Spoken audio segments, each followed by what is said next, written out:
जेडे दो प्लेयर कट्ठे खेले सन, उस्ताद लतीफ डैडी और उस्ताद के मेहमान जो तशरीफ लेके आ रहे हैं, बहुत शुक्रिया, मेहरबानी, जिंदाबाद टीमा।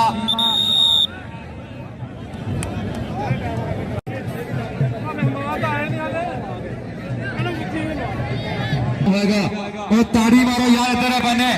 इंटरनेशनल कबड्डी प्लेयर आए हाय फरूक राजा लगा जे मुजम्मल बूटा ने फरूक राजा एक बने राणे माजिद का शिगिर्द होंदा, एक बने बास भट्ट का शिगिर्द नंबर मुजम्मल बूटा फखरे पाकिस्तान वापा ना तल्लुक है अज दा टॉप का कबड्डी प्लेयर। और देखो लगा फरूक राजा रॉयल किंग यूएसए ते शेरे पंजाब कबड्डी क्लब का दोनों खिलाड़ी नंबर होगा रेड के खाते मुजम्मल बूटा चेरी खुशी साहब इस टाइम मुंडा पाकिस्तान का सब तो तगड़ा प्लेयर है अजकल की कबड्डी का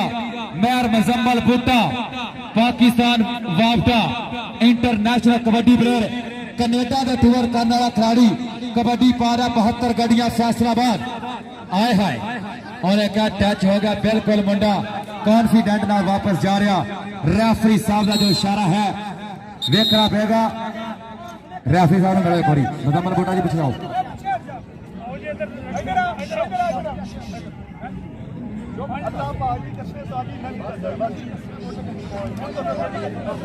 जी जनाब जिंदाबाद। साढ़े आज के मेहमान मौसम चौरी खुशी मोहम्मद साहब लो टाइम आउट लिया गया जी, रेफरी साहब उन्होंने रिव्यू देखा जा रहा है जनाब, रीप्ले देखी जाएगी। अब्दुलरहमान गुजर साहब साढ़े कबड्डी का इश्क ऐप पॉइंट पेंडिंग रख लो। बड़ी खुशी मोहम्मद साहब वालों 1000 रुपया नाम आया जनाब, इंतहाई शुक्रिया, मेहरबानी, जिंदाबाद। अगली कबड्डी पाएगा इंटरनेशनल कबड्डी प्लेयर पाकिस्तान का सुपरस्टार खिलाड़ी मुजम्मल बूटा या मोगल साहब साढ़े कबड्डी किंग अलर्ट आए उन्होंने फेवरेट कबड्डर अगो जाफी लगा मुबशर 320 तोबा टेक सिंह, लेकिन मुजम्मल बूटा कबड्डी की जांच बड़ी है तजर्बा बड़ा। अगली कबड्डी पाने वास्ते फिर का रेडर मेहर मुजम्मल बूटा चौरी खुशी साहब अगर मुंडा भजे तो स्टेज पर बुलाना पैना जे इंटरनेशनल प्लेयर है पाकिस्तान की कौमी टीम का रुकन कबड्डी पा रहा शहजादा खिलाड़ी अगो कौन जाफी जफा लाएगा और जाफी भी वड्डा लगा जे मुजम्मल एक बार स्टेज पर चौरी खुशी साहब बुला के आओ। ये हर साल इतने आते हैं और टेढ़ा नाम देते हर बड़े प्लेयर को। एक बार ताड़ी मारो इनाम चौरी खुशी साहब वास्ते, चौरी अपना जवान होने वास्ते बड़े मेहमान बड़ा इनाम है। पाकिस्तान आर्मी वालों एक वक्त ऐसा है कि चारे जाफी इको पिंड से खड़े हुए 320 दे जिन्हें जाए मुंडा मानी जट भी खोता सी लो कबड्डी पाएगा फिर एक बारी मुजम्मल बूटा और लगा मुबशर मुजम्मल बूटा या मोगल जी तवज्जो करनी है। अब्दुलरहमान गुजर के कैमरे बिल्कुल चंगिया कबड्डियां पा रहा मुंडा अपनी टीम के खाते